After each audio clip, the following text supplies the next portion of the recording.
Eu, por exemplo, gostava muito dos Los Hermanos. Quando alguma parte de música parecia qualquer coisa dos Los Hermanos, eu falava, ó, ficou parecendo Los Hermanos, a gente tem que mudar completamente. Então a gente nunca quis parecer com ninguém que estava meio próximo da gente. O que é a nossa geração? Qual que é a nossa marca? Esse disco, ele tem muito uma coisa quase utópica, idealista, de tentar ser a melhor versão de você.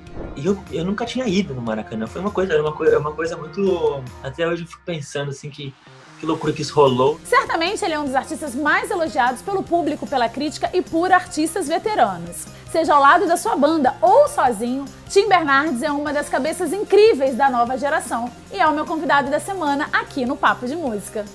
Papo de Música. Papo de Música. Apresentação, eu, Fabiane Pereira. Eu queria falar um pouco do Tim Bernardes, filho de Maurício Pereira. Porque o seu pai é um artista gigante, imenso. E eu queria que você me contasse quando que você entendeu o tamanho do seu pai dentro desse ofício de operador da música, né? De operário da música. Quando é que você entendeu isso? Não sei, eu vou pensar aqui real time, porque como eu fui crescendo ali, era meu pai, mas eu lembro muito de ir em show quando eu era criança, ficar brincando na escada do teatro, assim, no escuro. Lembro de um monte de coisa assim. Eu acho que teve um momento ali, quando eu tinha uns 14, 15 anos, que eu já estava baixando as discografias, sei lá, dos Mutantes, dos Beatles, das bandas que eu estava indo atrás meio por vontade própria, que eu gostava. Eu já conhecia todas as músicas do meu pai, mas eu acho que com uns 15 anos, mais ou menos, foi quando eu fui ouvir, tipo, fui baixar a discografia dele, assim, sabe? Fui ouvir como alguém que não é filho dele, sabe? E eu acho que talvez tenha até sido um momento que o Terno já estava começando a existir e ele tinha convidado a gente para fazer arranjo de alguma das músicas dele. Então, talvez nesse momento eu tenha olhado assim e entendido o tamanho da obra assim, dele, sabe? E as coisas que eu estava buscando como um ouvinte curioso eram outras paradas. E eu ouvia as coisas do meu pai porque ele era meu pai e isso caiu na minha frente, assim, sabe? E eu reparava, nossa, eu tenho um gosto musical diferente do meu pai, sabe? Eu sou um roqueiro, sabe? Ninguém na minha família é roqueiro, quase isso, assim. Eu tava com as minhas primeiras músicas, o Terno tinha um repertório autoral pequenininho.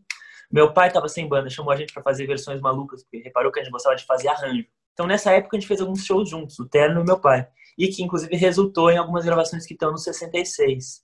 O meu pai nunca entrou exatamente como um compositor no hall de pessoas que eu propositalmente fui beber na fonte. Acho que até porque... Primeiro, porque eu tava ouvindo outras coisas. E quando cheguei nele, cheguei de uma outra forma, e segundo que quando eu já estava realmente criando uma identidade minha, eu sentia que o grande lance que se eu podia aprender alguma coisa muito legal com meu pai, que ele me passou, é de que ele era um sujeito muito autêntico. Eu, por exemplo, gostava muito dos Los Hermanos, mas lembro de ativamente nos ensaios do Terno, quando alguma parte de música parecia qualquer coisa dos Los Hermanos, eu falava, ó, ficou parecendo Los Hermanos, a gente tem que mudar completamente. Porque por mais que eu adorasse, eu falava assim, o legal dos Los Hermanos é que eles têm um som próprio, você ouve a música, você sabe que é deles. Então, acho que até por isso o primeiro disco do Terno é uma colagem de muita referência bem mais velha, assim, sabe? Então, a bateria tem a ver com uma coisa dos Beatles e o jeito de tocar a guitarra tem a ver com o negócio dos Rolling Stones, o que tem a ver com o The Who e com o negócio dos Mutantes e tudo mais, mas a canção é uma coisa meio nada a ver, falando de algum assunto maluco. Então, a gente nunca quis parecer com ninguém que estava meio próximo da gente, ou geograficamente ou temporalmente, sabe? Salve, rapaziada do Papo de Música. BK aqui, certo? Eu acabei de lançar meu novo álbum, O Líder em Movimento, 10 faixas, produção dos meus amigos Jonas, meus irmãos de Caps, meu mano Nancy. Certo, rapaziada? Convido todo mundo a vir fazer parte desse movimento comigo. Fé!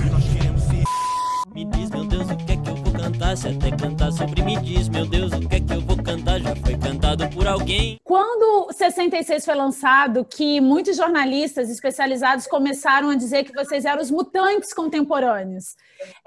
Isso assustou vocês? Isso de alguma maneira, por mais homenagem que seja, isso de alguma maneira chateou vocês, já que vocês não queriam parecer com nada?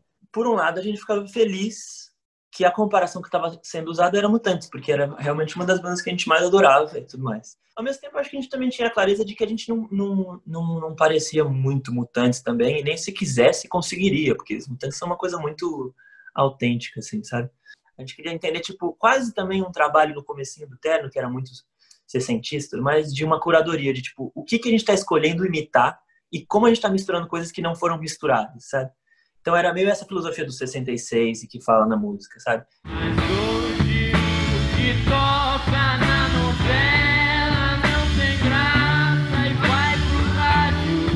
Dos 66 para cá foram o quê? 11 anos já? Que o disco saiu 8 anos, mas que a gente que existia essa música, que a gente já tocava por aí, assim, mas em São Paulo e tudo mais, faz uns 10 anos, sim. E 4 discos diferentes, muito diferentes um do outro, né? O que esses 4 discos têm em comum e o que na sua opinião, eles têm de muito diferente? Eu sinto que existe uma linha, eu consigo entender como um chegou no outro, mas tem uma coisa que inclusive foi legal, que não foi proposital, mas que o ritmo que a gente tinha acabava que levava uns 2 anos entre cada disco. Nesses 2 anos na estrada, a gente ouvia muita coisa, se influenciava por muita coisa, cansava de coisas que a gente tinha gravado no disco anterior e tinha vontade de experimentar coisas novas no estúdio. Vivia coisas diferentes na vida pessoal que poderiam influenciar a composição, ou já tinha composto em alguns caminhos, então a minha vontade de compor alguma coisa diferente me levava para outros. É difícil essa pergunta. Existe, talvez, eu lembro de no segundo disco do Terno, que é o primeiro, que é 100% autoral, né? Que tem, as 2 músicas eram minhas. Sim. Eu lembro de pensar, nossa, qual que é a unidade desse disco? Porque as músicas eram bem variadas, assim, entre elas, sabe? Mas, de alguma forma, talvez a unidade fosse um filtro final estético meu e o fato de eu ser o compositor das músicas. O disco da Casinha, que é esse segundo, tem uma coisa mais urbana e tem um pé mais no tipo de rock psicodélico atual que a gente estava ouvindo na época. O Melhor do que Parece tem a entrada do Biel, uma coisa mais rítmica, mais solar. Ele é um disco que tem canções, primeira vez que tem canções mais pessoais e tudo mais. O Atrás Além é um disco super particular também. Ele é um disco que tem um eixo temático, basicamente, sobre a virada da vida adulta pra gente. Meu nível de estresse ainda vai me matar. Ô, Tim, me chama muita atenção no Atrás Além, que é um disco muito lírico, né? Quase romântico, quase nostálgico. E ele foi produzido, ele veio sendo processado num período que o Brasil está em cólera, né? Para você, enquanto compositor, é um pouquinho de saúde também? Tentar colocar para fora esses resquícios de saúde, tentar respirar num ambiente hostil? O que eu sinto é que esse disco ele tem muito uma coisa quase utópica, idealista, de tentar ser a melhor versão de você, como pessoa, assim, num microcosmo, assim, sabe? Ele faz um contraste com o caos externo, assim, nesse sentido de, tipo, essa vontade de tentar se caprichar, querer ser uma pessoa melhor, se entender melhor, entender seus sentimentos. É um disco muito sobre amor, sobre as mudanças, sobre o tempo. É um disco mais que eu fiz numa frequência um pouco mais atemporal, assim, um disco que eu sinto que a minha vontade de fazer música não para eu não estou fazendo um disco em 2018 ali, ou 2019 para 2019. Eu gostaria que fosse um disco que em 2030 a pessoa possa ser tocada por ele e tudo mais. E o contexto, ele é mais uma coisa interessante. Pode ser que daqui a 10 anos ele queira dizer outra coisa, pode ser que agora ele queira dizer um antes. O Recomeçar foi uma viagem que teve muito disso, porque foram canções que eu comecei, tipo assim, não é uma canção de 2010. Tinham canções desde esse começo que, quando eram um pouco íntimas demais, eu guardava e não mostrava pra ninguém, porque eu não sabia ainda bem o que eu ia fazer com elas. Eu gostava delas, mas eu ainda não tinha a confiança ou a clareza de como colocar no mundo, sabe? E eu lembro de quando eu tava mixando o Recomeçar, talvez eu estivesse numa fase que ciclicamente tinha um pouco a ver com várias dessas canções, então aquilo me tocava com uma outra... Porque é quase como se as coisas não fossem só cíclicas, né? Elas fossem espirais, e mais que espirais, elas fossem um espiral que vai ficando mais amplo. Então, eu acho que eu conseguia olhar para uma coisa ali do círculo anterior já com outra proporção. Eu ficava assim... Eu lembro de elas me baterem diferente, assim, algumas canções. Eu vou deixar ela ir embora. E na esteira desse disco, você, principalmente enquanto compositor, ganhou muitos elogios. E aí eu quero te perguntar o seguinte: quais são as vozes que te servem de referência para você se tornar essa voz dessa geração? Eu acho que assim, eu não busquei exatamente caminhos para ser uma voz da geração, né? Eu acho que eu sou muito comprometido com fazer uma coisa que eu goste muito, de fazer uma música que eu ame. Eu amo muito música e sou um ouvinte muito efusivo, assim, com a música que me formou, assim, o Tropicalismo, o Clube da Esquina, os Beatles, coisas assim, sabe? Mesmo que eu não consiga, eu tenho que querer fazer um disco que nem, tipo, tão bom ou melhor que o Clube da Esquina, ou que os Beatles, ou que o Caetano, não sei o quê, porque é um dever, assim, da geração fazer coisas incríveis e não colocar, tipo, o que foi feito antes é uma coisa inatingível, isso aqui tá num pedestal de Deus e que a gente não chega e tudo mais. O que é a nossa geração? Qual que é a nossa marca? E isso muitas vezes vira assunto das músicas e tudo mais, mas acho que mais que tudo é o esmero em fazer de um jeito que eu gosto tanto do resultado final quanto eu gosto das coisas que eu ouço. De que elas são a mesma coisa, e não tipo, isso é uma coisa que eu ouço que está dada, entregue do além, e o que eu for fazer é a versão caseira aqui da coisa, assim, sabe? Mamãe, mamãe, não chore, a vida é assim mesmo, eu quero mesmo, é isso aqui. Você fez um especial no canal Bis, o programa Versões, e você escolheu clássicos de Gal Costa para reler. E aí a minha pergunta é, por que a escolha por Gal Costa? E como é que foi lapidar um repertório tão abrangente da Gal Costa? Quais foram os critérios que você usou para colocar a sua voz naquelas canções? Acho que isso foi um dos motivos para escolher até, porque a Gal cantou muitas coisas lindamente, tem muitas fases, cantou os grandes compositores de cada época, ela cantou, assim, sabe? E então tinha uma gama de repertório incrível para eu escolher. E eu amo a Gal cantando, sou maluco por ela cantando. Então a ideia era que eu pegasse as minhas favoritas e quais que eu sentia que poderiam tomar um tamanho legal comigo cantando, quais que eu poderia dar uma interpretação que eu achasse bonita. Mas era uma missão fácil de uma certa forma, assim, porque tinha muita música boa, assim, era só ver, tipo assim, quais que eu gostava mais e tudo mais. E eu acho que o trabalho foi muito no detalhe, de deixar o som desse violão bonito, do jeito que eu gostava, o reverb da minha voz. Eu já levei quase o estúdio pronto, assim, falei, vocês só plugam isso aqui, não mexe no meu som, tá? Eu já queria que tivesse uma cara, eu fui com o meu fone e tudo mais, queria que tivesse uma cara de se eu estivesse gravando uma session no estúdio, assim. Hoje nada vai dizer tudo que pode ser. Como é que foi estar no Maracanã, abrindo o show da banda da nossa geração, né? Como é que foi estar nesse palco, diante daquela multidão que estava lá para ouvir o Los Hermanos, mas também com uma escuta muito aberta para ouvir e para te abraçar e te acolher? Foi o máximo também. Eu fiquei muito feliz com o convite, porque eu gosto muito deles. Eu acho uma história tão bonita, assim, sabe? E o Maracanã era mais um capítulo nessa história bonita deles. Que para mim, multidões cantarem 100% das letras de tipo 30 músicas maravilhosas, longas, profundas, com melodias incríveis, assim, é uma utopia realizada, assim, é muito bonito. Então, se eu estivesse lá assistindo, eu já estaria feliz, assim. Então, eles terem me chamado para cantar foi o máximo, fiquei muito feliz e eu estava muito feliz de fazer os shows do Recomeçar na época, então eu estava muito também tranquilo de ir lá e fazer tipo, não, eu quero, leva um piano de armário e eu vou fazer como se eu estivesse no meu quarto lá no Maracanã. E eu nunca tinha ido no Maracanã, era uma coisa muito imponente, assim, foi muito legal. Até hoje eu fico pensando, assim, que loucura que isso rolou e não dá nem pra realizar muito, assim.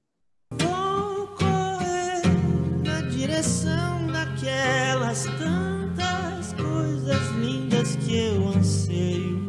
E como surgiu a ideia desse projeto que você está colocando nas redes agora, que você filma cada música num cômodo da casa, cada música com uma cor diferente? Como é que nasceu essa ideia?